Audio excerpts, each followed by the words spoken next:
η Ολυμπιακή Αρτσιβάρων έχει δύο κινήσεις, το αρασέ και το επολέζεται. Και στο σύνολο των δύο κινήσεων δίνει τα μετάλλια στους Ολυμπιακούς Αγώνες. Το αρασέ γίνεται, ο αθλητής στέκεται πάνω από την μπάρα, είναι όσο μπορεί κοντά στην μπάρα, κάθεται κάτω με το θώρακα ψηλά και τη βλάτη ολόησια και ανοιχτά τα χέρια. Έχουμε τη λαβή με ανοιχτά χέρια γιατί πρέπει να φέρουμε την μπάρα απευθείας από το πάτωμα, από το έδαφος, πάνω από το κεφάλι. Θα τη σηκώσουμε με μία κίνηση δηλαδή. Δεν κάνουμε δύο όπως είναι το επολέζεται. Μία κίνηση αυτή που έκανε τώρα ο αθλητής. Όταν το βάρος αυξάνεται και μεγαλώνει, ο αθλητής υποχρεωτικά πάει κάτω από την μπάρα. Δηλαδή σηκώνει το βάρος όσο μπορεί πολύ ψηλά και μετά κάθεται το ίδιο το σώμα του κάτω από την μπάρα και με τεντωμένα και τα χέρια ανοιχτά γίνεται η λαβή του αρασέ που η μπάρα είναι πάνω από το κεφάλι. Αν το χέρι λυγίσει τα χέρια και κάνουμε πρες, δηλαδή βάλουμε δεύτερη προσπάθεια και σηκώσουμε με τα χέρια το βάρος, αυτό είναι άκυρο.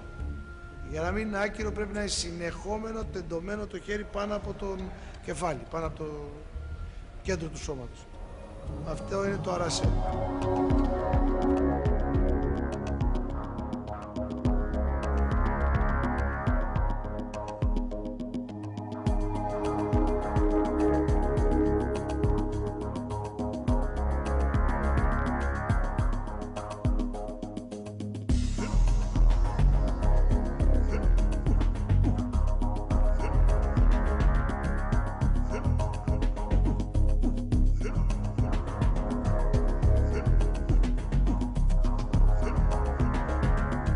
Η κίνηση του επολέζεται είναι δύο προσπάθειες. Η μία είναι να πάρουμε την μπάρα στους ώμους που λέγεται πολέ και το ζετέ είναι η εκτείναξη που κάνουμε από τους ώμους να φέρουμε την μπάρα πάνω από το κεφάλι με τεντωμένα τα χέρια.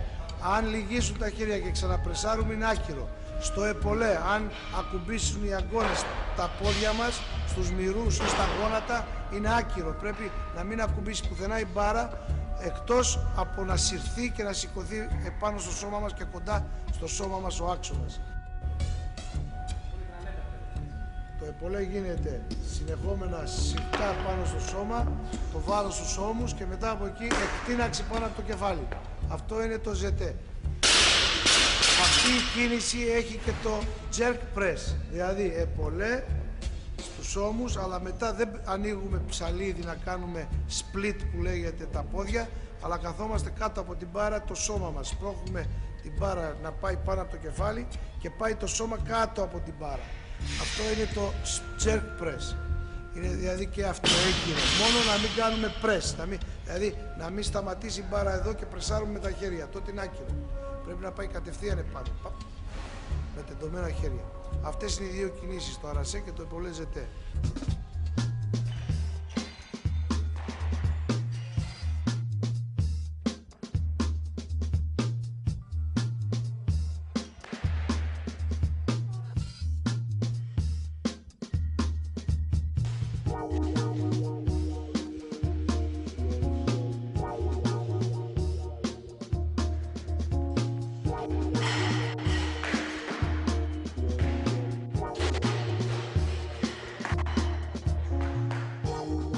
Κάθε αθλητής επιχειρεί 3 προσπάθειες στην κίνηση του αρασέ και 3 στο επολέζεται.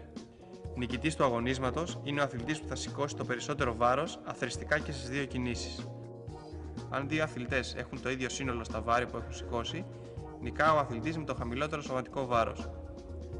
Τον αγώνα εποπτεύουν 3 διαιτητές, ένας γραμματέας, ένας γιατρός, ένας τεχνικός ελεγκτής και μια επιτροπή που ελέγχει τις αποφάσεις των κριτών.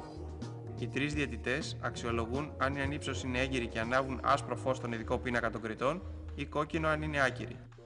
Μια ανύψωση θεωρείται άκυρη σε εξής περιπτώσεις. Αν ο αθλητής δεν μπορέσει να σταθεί όρθιος με τα πόδια, το σώμα και την μπάρα σε κατακόρυφη στάση. Αν κατεβάσει την μπάρα πριν δώσει σήμα ο διαιτητής. Αν ακουμπήσει στο έδαφος με οποιοδήποτε σημείο του σώματος εκτός από τα πέλματα.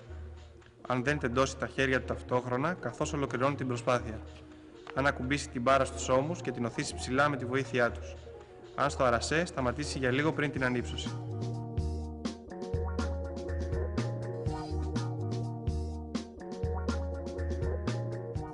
Στο σημερινό πρόγραμμα υπάρχουν 8 κατηγορίες βάρους ανδρών που αρχίζουν από τα 56 κιλά και φτάνουν σε αθλητές με βάρος πάνω από 105 κιλά και 7 κατηγορίες βάρους για τις γυναίκες που αρχίζουν από τα 48 κιλά και φτάνουν πάνω από τα 75.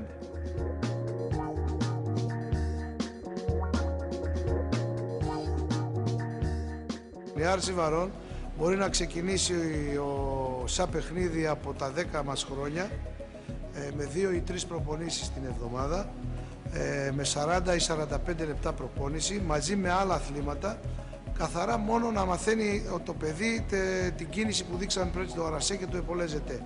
Μόλις το παιδί φτάσει στα 14 του χρόνια μπορεί πια να κάνει αγωνιστική άρση βαρών, να αρχίζει, έχει το δικαίωμα με τους κανονισμούς άρσης βαρών να μπορεί να αγωνιστεί στο αρασέ ζετέ σε αγώνες, επίσημους αγώνες.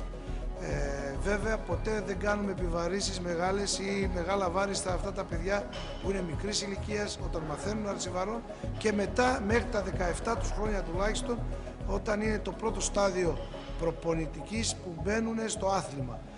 Κάνουν 3 με 4 προπονήσεις, πάντα λίγα βάρη και στους αγώνες ο καλύτερος ξεχωρίζει. Έχουμε σε όλη την Ελλάδα 80 σωματεία. Από τα 80 σωματεία γίνονται οι επιλογές σιγά σιγά, όπως είπα πριν, με τις ηλικίες και φτάνουν στα κλιμάκια παιδών, εφήβων ή κορασίδων και νεανίδων και από εκεί πηγαίνουν στο γυναικών ή στον αντρών και βγαίνει και η Ολυμπιακή ομάδα για τους Ολυμπιακούς αγώνες που είναι κάθε 4 χρόνια.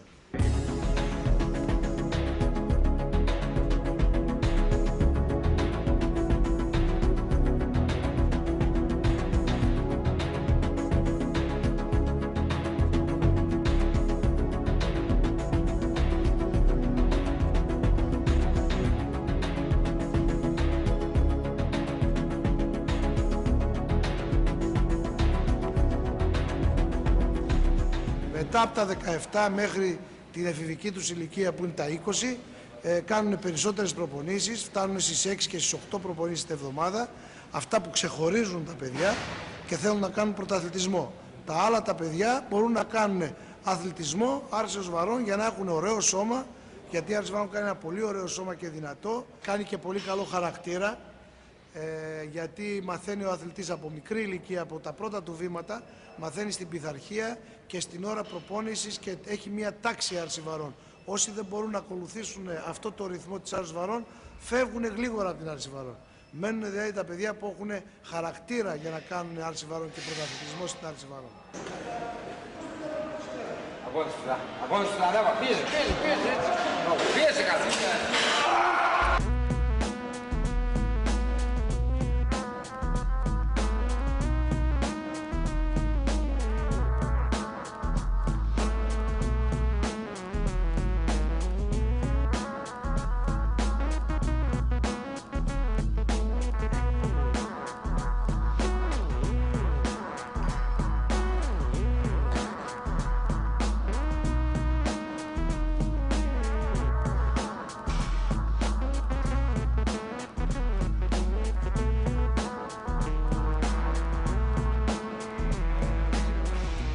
Πρέπει ο αθλητής που θέλει να κάνει άρση βαρών ή οι γονείς να μην φοβόνται από αυτά που έχουν ακουστεί ότι η άρση βαρών αφήνει κοντό το παιδί.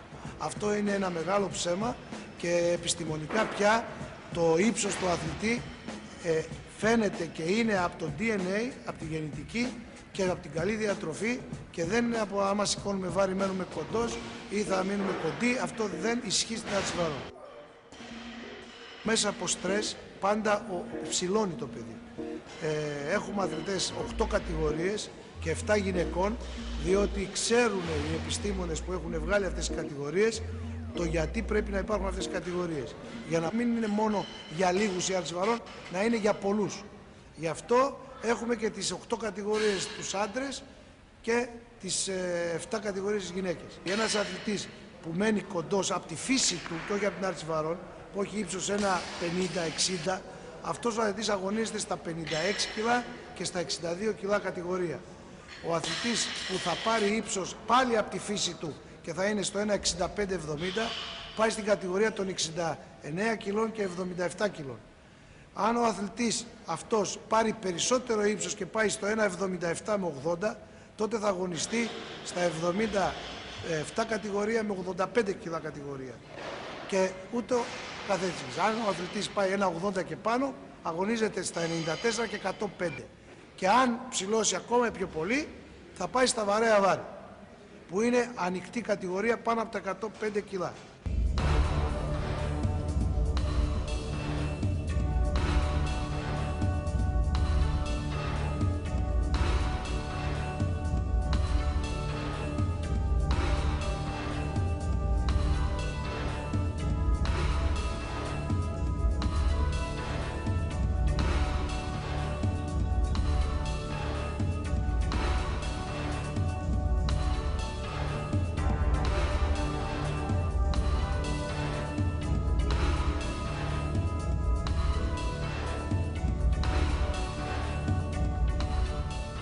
Η ελληνική ομάδα άρσης βαρών είναι από τις ισχυρότερες στον κόσμο. Σε 3 συνεχόμενες Ολυμπιακές διοργανώσεις, Βαρκελόνη, Ατλάντα και Σίδνεϊ, οι Έλληνες αθλητές κατέκτησαν 11 Ολυμπιακά μετάλλια. Στην Ατλάντα η ελληνική άρση βαρών κατέλαβε την πρώτη θέση στον πίνακα των μεταλλίων. Στα παγκόσμια πρωταθλήματα το 1998 και 1999, η εθνική ομάδα ανδρών κατέλαβε την πρώτη θέση. Στους πρόσφατους Ολυμπιακούς αγώνες στο Σίδνεϊ, η ελληνική μας ομάδα κατέκτησε 5 Ολυμπιακά μετάλλια, 4 στην κατηγορία ανδρών και 1 στην κατηγορία γυναικών.